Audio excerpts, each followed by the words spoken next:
People think that when they take math in school, there's the common response like, I will never need to use this for the rest of my life. But that misses something important. It misses the fact that the act of learning how to do the math establishes a new kind of brain wiring in your mind, a kind of problem-solving brain wiring. So it's not about what you learned, it's about what methods, tools, and tactics you had to develop in order to solve the problem. Hi, this is Shadi. Today we're going to be looking at Shohei Ono, one of the strongest and most dominant in all of history, and we're going to be taking a look at his Uchimata, and there is a very small element that is present there that has provided him with such a powerful Uchimata, and today we're going to be looking at exactly what that is, because the fundamentals will never go out of style. Just because you don't see them exactly how they are trained when you're drilling, it doesn't mean that they are not there. It's up to you to find them. It's up to you to tailor them according to your own needs and according to your own judo.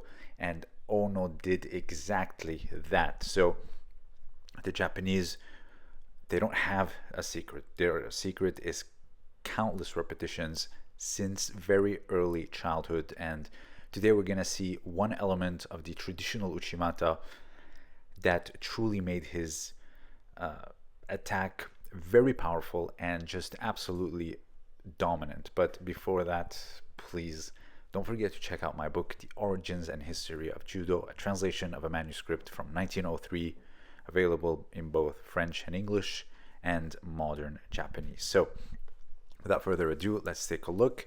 And here you can see he has this one variation where he takes a step back, creates distance, and then rotates, really sucking in his opponent like a vacuum almost, and there's just nothing that the opponent can do.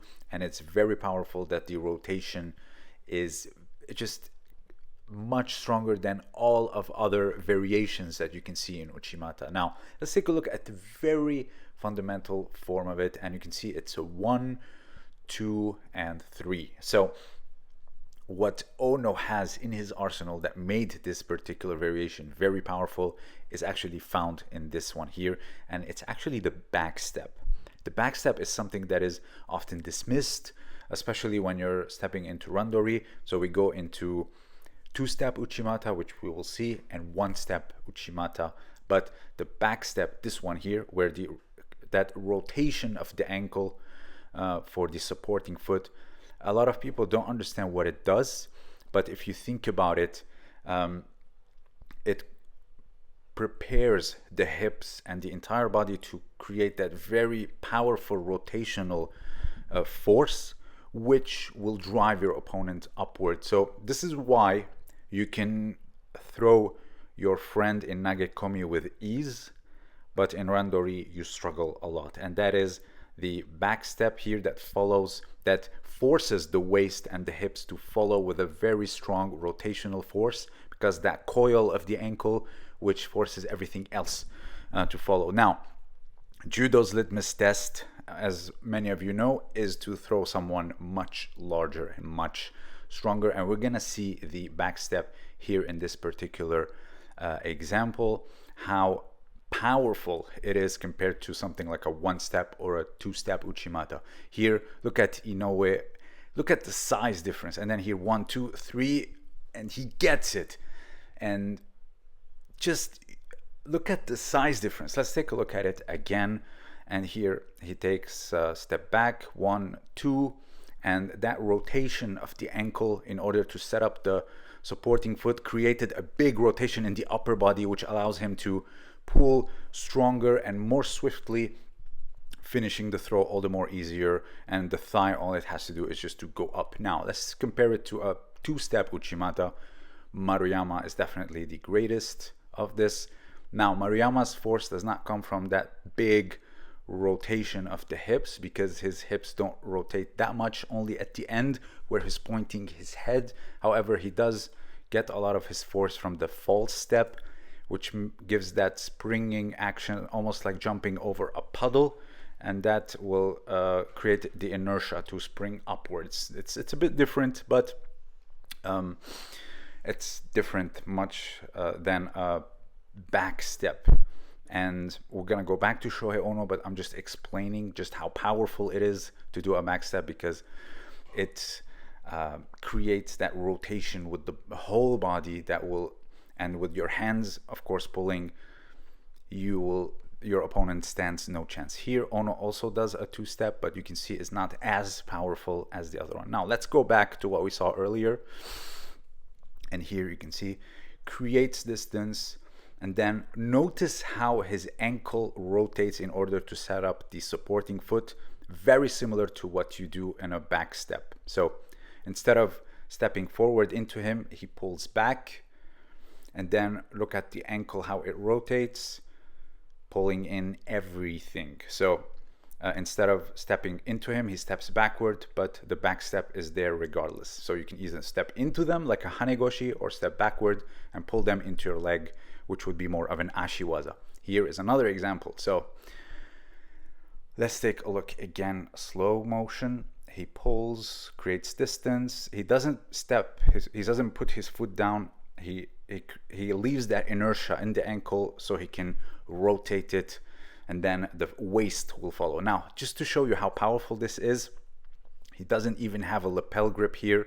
He grips the tip of the sleeve, and then he does exactly the same. Look and watch he creates distance, rotates the ankle like a back step, and then launches. He doesn't even need a lapel grip. So the elbow and how you launch, whether it's up or down, does not make or break the uchimata. It's really the creation of the distance that you do in traditional uchikomi, and then the rotation of the ankle, which allows your entire body to rotate, creating that very strong and powerful rotational force, and it leaves your opponent with no choice. And here, traditional uchikomi will never go out of style. Create distance, pull, and then you can start adding in like the rotation of the back step, and then a launching of the leg in nagekomi.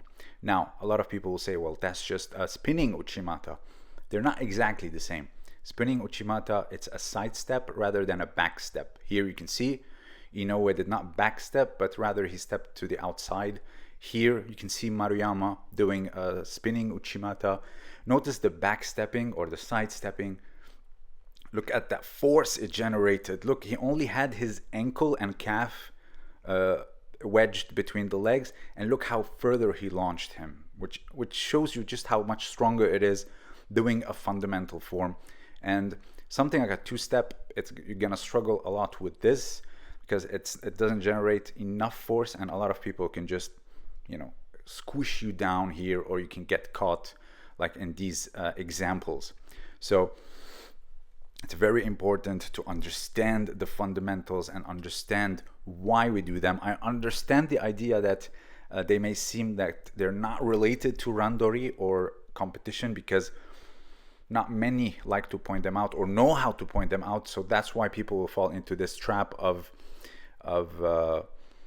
do away with tradition. Now let's attack things more combatively, or let's do things more functionally. So this is why notions like lies of judo basics and traditional uchikomi doesn't work, I do not like to subscribe to those. I'd like to further my studies and research and debate them further, because they knew what they had left behind.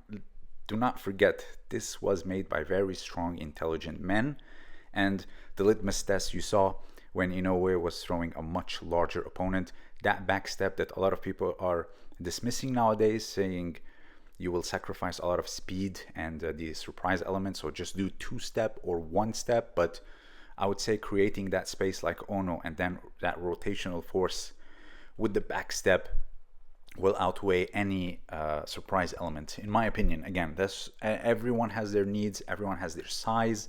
I'm not a big guy, maybe you're a big guy, you don't need to do that, but I'm just saying, for the normies out there, keep studying. And here it was a secret in plain sight. If you have anything to add, let me know down below. Don't forget to check out the links. This was Shadi, and thank you for listening.